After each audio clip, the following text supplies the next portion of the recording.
그 예전에 김성애라는 이런 분이 이런 말을 했습니다. 삼척동자라는 말을 우리가 아니하는 것입니다. 있는 척, 아닌 척, 아는 척, 잘난 척의 의미인데요. 특히 요즘 조직이나 SNS에서도 이런 삼척동자, 요즘은 영어로는 이 플렉스라고 하는데 이런 것이 넘치지 않습니까?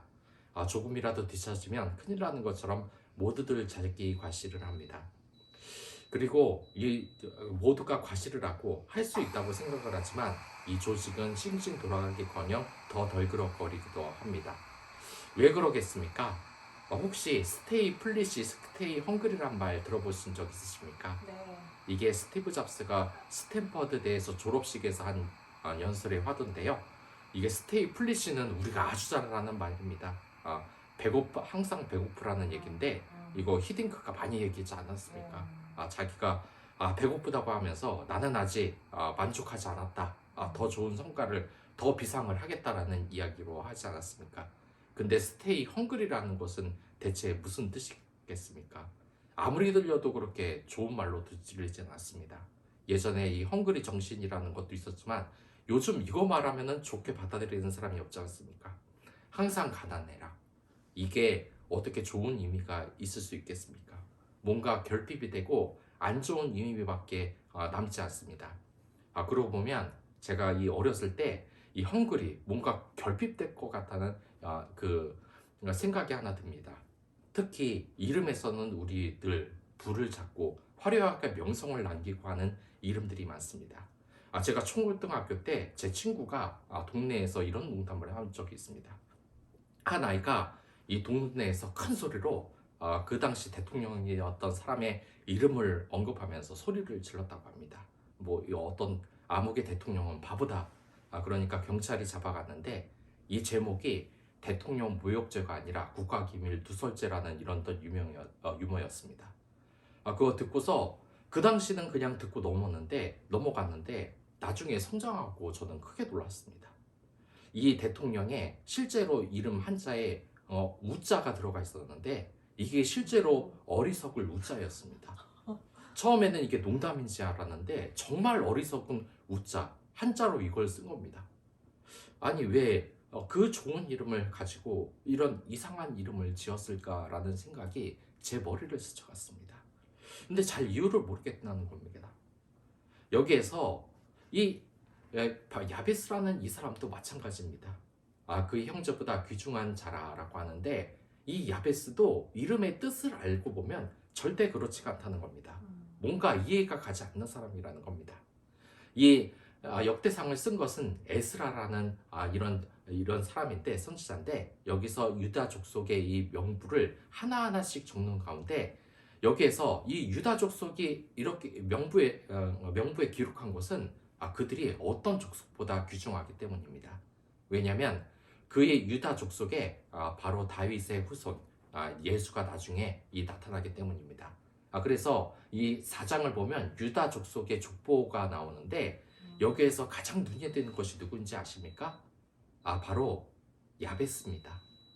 근데 우리가 생각을 할 때는 이 야베스라는 것 여러분들 그 교회 다니면서 몇 번이나 이름을 들어보셨습니까? 많이 들어봤어요. 가끔 찬양할 때는 들어봤지만 야베스에 대해서 잘 알고 공부한 적이 어느 한 번이라도 있습니까? 저 사실 목사도 잘 모릅니다. 왜 모르냐? 성경에 안 나와 있으니까. 딱 이거 한 줄만 나와 있으니까. 근데 이 사람은 왜 이렇게 유명할까? 이 사람은 당시 야베스인데 누구의 아들인지는 언급되지 않고 있고 그렇기 때문에 그의 어머니가 누구인지도 사실 모릅니다. 그리고 이 한 장만 써 있기 때문에 누군지도 잘 모르는데 다만 우리가 보는 것은 이 엄청난 예수의 족보를 잇는 이 화려한 유다의 족보에서 이 야베스의 이름이 가장 주목을 이 사장에서 받는다는 겁니다. 이 이름 야베스의 뜻은 무엇이겠습니까? 예전에 우리나라 할머니들 중에서 귀남이라는 이름 할머니가 많지 않았습니까? 뭐 나이 드신 분들은 다들 알겠지만 이게 무슨 뜻입니까? 나는 딸이 싫다. 귀한 남자를 가지고 싶다. 라는 이름으로 딸 이름을 귀남이라고 짓지 않았습니까? 나는 너 같은 여자가 아니라 아들이 태어났으면 좋겠다. 네 다음에 무조건 아들이다. 막 이런 뜻으로 아들 이런 이름을 짓지 딸을 않았습니까? 기남이라고. 그러니까 한마디로 이런 얘기를 해보면 이게 저주의 뜻을 가진 거 아닙니까? 난 딸이 필요 없다. 아들이 좋다라는 뜻 아닙니까?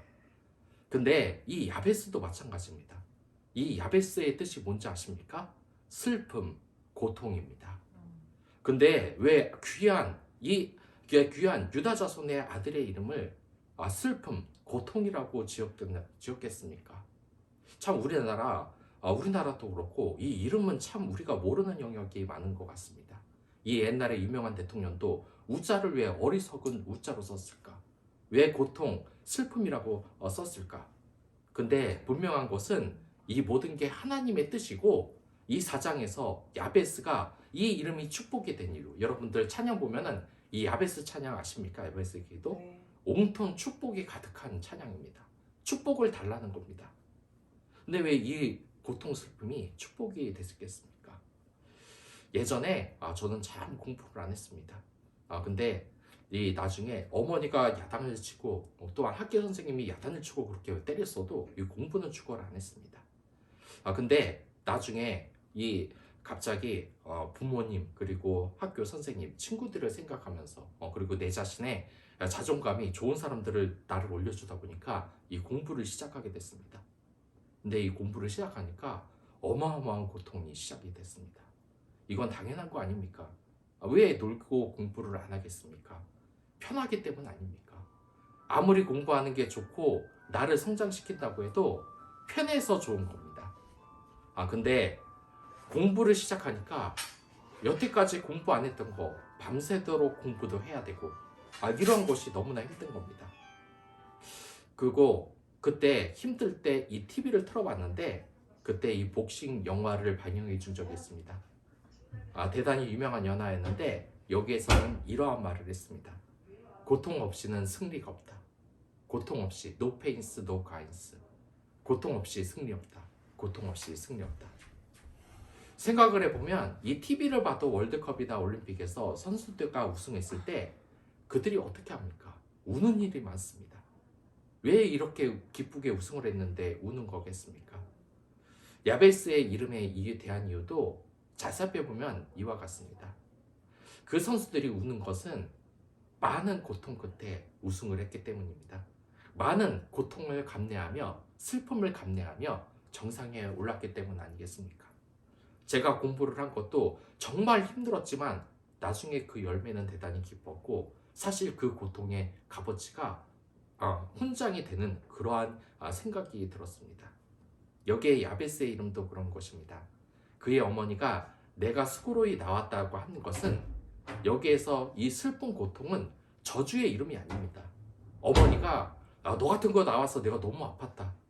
너무 싫다라는 의미가 아니라 모든 아들들은 수고로이 고통 속에서 태어난다는 것입니다. 그런데 그렇기 때문에 이 어머니들은 자녀를 더 사랑하는 거 아니겠습니까?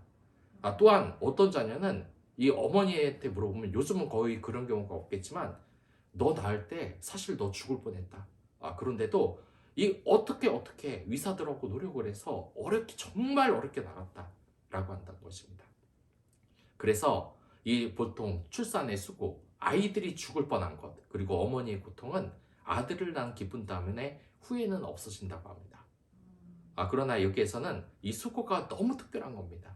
이 야베스가 태어났을 때도 어머니가 아마도 너무나 힘들었던 것 같습니다. 다른 아이들을 낳았을 때보다 이 아이가 잘 나오지도 않고 또한 이 출산 시간도 오래 걸려서 어마어마하게 아마 아팠던 것 같습니다. 그러니까 이 어머니는 고통 중에 이 야베스를 낳은 겁니다. 하지만 고통 중에 야베스를 낳았는데 이 아이를 보고 저주의 이름으로 이 이름을 붙였겠습니까? 그것이 아닙니다. 이 어머니가 이 이름을 붙이는 것은 내가 너를 이렇게 소중하게 낳았다. 수고로이 낳았다. 그렇기 때문에 너는 무엇보다 어떤 형제보다 귀중한 자, 나의 소중한 아들이라는 뜻을 가지고 있습니다. 우리가 그렇지 않습니까? 이 부부도 화려하게 하루하루를 살면서 이혼하는 그런 부부도 많은데 이 고통 중에 가난 속에서 행복을 찾으면서 절대 이혼하지 않고 이 가정을 정말 손이 부르트도록 이렇게 일을 하면서 사랑을 키워가는 부부가 있지 않습니까? 어떤 부부가 더 크겠습니까? 헐리우드 배우 같은 경우는 수십조, 뭐 수백억을 벌지만 좀 만나다가 헤어지지 않습니까? 그런데 이 가난 속에 있는, 또한 이 고통 속에 있는 함께 어려움을 이겨나가는 부부의 경우에는 저는 이혼한 경우를 단 한 번도 본 적이 없습니다. 물론 이 TV 드라마 보면 뭐 아버지가 돈을 못 벌어서 어머니가 어느 날 도망갔다 이런 얘기가 있긴 하는데 제가 본 거는 한 번도 없습니다. 이렇게 어머니가 이 야베스를 낳은 것은 축복입니다. 어렵게 공부를 해서 밤새워 공부를 해서 사시에 합격한 아들, 이 공부한 그 자체의 고통은 있었겠지만 열매가 얼마나 답니까? 그리고 그 어머니가 자랑하지 않겠습니까? 난 얘가 이렇게 성공할 줄 알았다. 그 힘들다던 그거 사시 합격하기 위해서 밤새워서 공부를 한 거 내가 옆에서 다 보고 있었다. 역시 내 아들은 끈기가 있고 정말 해낼 것을 해낸다라는 기쁨의 의미가 있지 않겠습니까? 근데 합격을 못했을 때 또 얼마나 힘들었었겠습니까? 제가 이거 실패하면 어떡하나? 사회에서 나중에 뭐 할 거라도 있나? 저렇게 공부하는 한 애가 나중에 공장이라도 뭐 힘든 일이라도 할 수 있을까?라는 그러한 일이 있었겠지만 이 야베스도 이런 고통 중에 나는 이 아들이 어떻게 성장을 하면 나중에 이 가장 유명한 사람 중에 하나가 되는 겁니다. 이 학식에 있어서 우리는 이 서기관들 중에 족속에 야베스가 살았다는 것을 2장 55절에서 통해서 아십니다. 이 여러분들 성경을 읽다 보면 야베스라는 도성이 있습니다. 야베스가 성의 이름이 된 것입니다. 그러니까 이 야베스는 유명한 아마 율법학자이고 그리고 많은 제자들을 남겼다고 말을 합니다. 그러니까 보통 사람이 아니었다는 겁니다. 슬픔, 고통이라는 이름의 뜻을 갖고 있었지만 누구보다 축복을 받았다는 겁니다. 또한 그가 그렇게 축복을 받은 이유가 뭡니까? 여기에서 나오지 않았습니까? 자, 10절에서 보면 야베스가 이스라엘 하나님께 아뢰어 이르되 주께서 내게 복을 주시려거든 나의 지역을 넓히시고 주의 손으로 나를 도우사 나를 환난을 벗어나 내게 근심이 없게 하옵소서 하였더니 하나님이 그가 구하는 것을 허락하셨더라. 야베스는 자신의 이름을 가지고 저주를 한 사람이 아닙니다. 아마 동네 친구들이 놀리지 않았겠습니까? 대통령도 어리석을 웃자 들어갔다고 놀리는데 슬픔, 고통, 아이들 사이에 놀림감이 되지 않았겠습니까? 하지만 이는 자신을 저주하지 않고 뛰어난 신앙을 가지고 있었다는 것이 바로 10장에서 드러납니다. 그가 기도하는 사람이었다는 거, 바로 기도를 하고 있지 않습니까? 그것을 우리가 알 수 있다는 겁니다. 그의 기도로 하여금 그의 종기로부터 하나님부터 오는 축복을 이렇게 더했다는 것입니다. 참으로 이렇게 위대해지고 축복받는 길은 이름 석자가 아니라 바로 참으로 선하고 많이 기도하는 것이라는 것을 바로 10절에서 이야기를 하고 있는 것입니다. 우리가 생각을 할 때도 바로 그런 것입니다. 우리가 이 세상에 태어날 때 요즘 예전에만 해도 뭐 금수저, 흙수저 유행하지 않았습니까? 내 자체가 저주의 운명이다. 저도 그 당시 참 삐딱한 생각을 했는데 이 겨우 공부해서 대학교를 갔는데 이 대학교에서 서무회에 가서 여러 가지 편입 절차를 위해서 이 등록을 하는데 그 아이들이 막 떠드는데 무슨 이야기를 하는지 아십니까? 하는데 뭐 미국에서 뭐 스탠포드 뭐 어디 뭐 교환 학생으로 왔다 갔다 나는 이제 내년에 호주로 유학을 간다 뭐 이렇게 유럽에 간다 이야기를 하고 있는 겁니다. 근데 그 이야기를 들으니까 괜히 제 자신이 위축이 되는 겁니다. 나는 저런 걸 못하겠는데 나는 저런 거 이제 너무나 멀게만 느껴지는데 그리고 왜 이렇게 우리 부모님은 저렇게 유학 보내줄 정도의 도움이 안 될까라는 생각을 한 적도 있습니다. 근데 그게 아니었던 겁니다. 사실 유명한 사람들을 보니까 부모님 뒷바라지로 유학 가서 성공한 사람들 거의 없습니다. 다 태폐적으로 살았고 위에서 성공한 사람들은 자신이 맨몸으로 미국에 가서 언어를 배우고 아르바이트해서 돈을 모아서 자기 스스로 자수성가한 사람들이 많다는 겁니다. 우리가 이 가난을 저주로 생각할지, 내 결핍을 저주로 생각할지 모르겠지만 그렇지 않다는 겁니다. 이런 위분을 풀기 위해서 여러분들 이 고통을 당하는 것, 또한 내 자신을 항상 가난하게 유지한다는 것이 오히려 나중에 비상한다는 것에 의문을 풀어보기 위해서 이 어리석을 우를 통해서 살펴보겠습니다. 여러분들 아시다시피 진짜 이 대통령의 이름이 어리석을 우자였지 않습니까? 이게 왜 그렇게 됐냐면 이 어리석을 우는 원숭이 우와 마음 심자가 합쳐진 한자입니다. 그러니까 꼬리가 긴 원숭이를 바로 어리석을 우라는 것입니다. 이렇게 꼬리가 유독 긴 것은 뭐냐면 하나님이 일부러 이렇게 만든 겁니다. 왜냐? 숲을 지나갈 때 꼬리를 올려서 다른 동료들이 알아챌 수 있도록 하기 위해서입니다. 이 원숭이는 여러분들 아시지 않습니까? 혼자 있습니까? 항상 집단 생활을 하고 있습니다. 협력을 잘하고 친화력도 대단히 강합니다. 특히 긴 꼬리 원숭이가 이렇게 강한데 이들은 어떤 생각을 가지고 있냐? 이타적 소성이 대단히 강합니다. 서로가 서로를 돕는 이런 게 대단히 강하다는 겁니다. 이런 화합의 마음 때문인지 어리석을 우에는 음뜻만 아니라 착하다, 남의 입장을 이해하고 협력한다는 마음의 뜻을 가지고 있고 인덕이 많다는 뜻도 가지고 있다는 겁니다. 본체, 이 원숭이의 마음의 본체는 단순한 어리석음이 있습니다. 우리가 말하지 않습니까? 쟤는 참 착해. 이게 참 어리석다는 뜻도 있지만 어떻게 보면 대단히 아량했고 인덕이 있다는 뜻 아니겠습니까? 바로 이러한 겸손한 내 자신이 어리석고 남을 위한다는 겸손함의 의미가 바로 이 어리석을 우자에 있다는 것입니다. 실제로 어리석다의 어원은 어리다입니다. 어린아이와 같은 순수한 마음이 어리석다는 것입니다. 그냥 어리석게 공부하고 어리석게 하나님의 말씀을 믿으며 사는 것이 우리의 축복이 아닐까라는 생각이 든다는 것입니다. 스테이 플리시, 이것은 리더의 기본의 자세라는 겁니다. 멍청하게 살아라.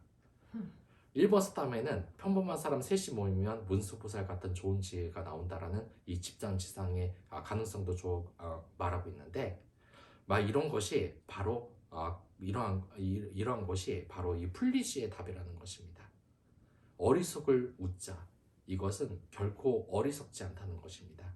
왜냐? 긴꼬리 원숭이는 서로 돕는 착한 지성 때문에 오히려 이 공동체가 망하지 않고 자꾸 커지고 있다는 것입니다. 근데 왜 이런 어리석은 이름이 더 좋겠습니까? 여러분들, 어리석은 이름이 훨씬 좋습니다. 제가 예전에 만들하지 않습니까? 그 남미에서 어떤 사람이 굉장히 화가 나서 개명을 했다고 합니다. 왜냐? 이름이 지저스 크라이스트입니다. 이름이 예수님이니까 사람들이 막 웃고 난리가 난다는 것입니다. 이렇게 어떻게 보면 원대한 이름이 좋지 않은 겁니다. 이건 우리나라에도 마찬가지입니다. 한국 이름에서 엄청난 이름들 뭐가 있는지 아십니까? 이세계, 이우주, 강한국, 원대한, 최강한, 대한민국, 이하늘, 강바다. 근데 이거 너무나 감당 못하게 큰 의미라 이거 개명을 한 사람들이 진짜 많다는 겁니다. 이 노태우 대통령도 원래 진짜 이름이 뭔지 아십니까? 자기가 태어날 때 이 태몽에 큰 용을 봤다고 합니다. 그래서 진짜 이름이 노태용이었다고 합니다. 근데 너무 큰 이름이 오히려 흉하다고 어리석을로 내가 인덕이 있는 사람이 된다고 노태우로 개명을 했다고 합니다.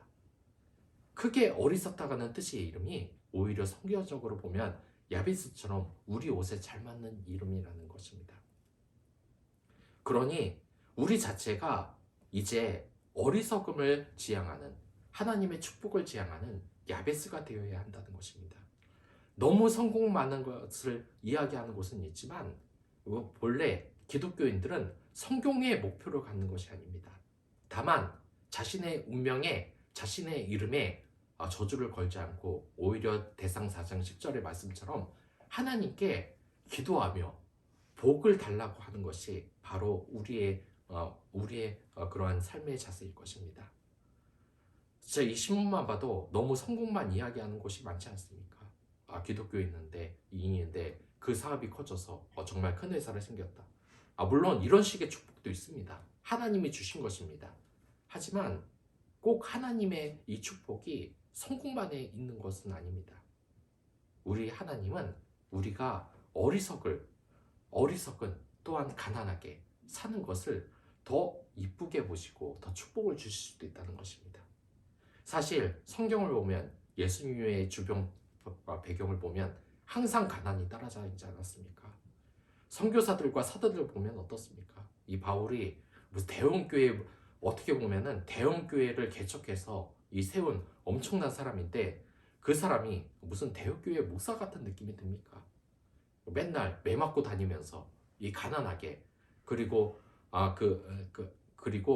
그냥 나중에 이 천마장사를 하고 큰 돈을 받는 것도 아니고 천마장사를, 다른 사람들이 자기를 비난할까봐 천막장사를 초라하게 하다가 정말 그 당시에 로마 황제 네로로부터 이 순교를 당해서 결국 죽지 않았습니까?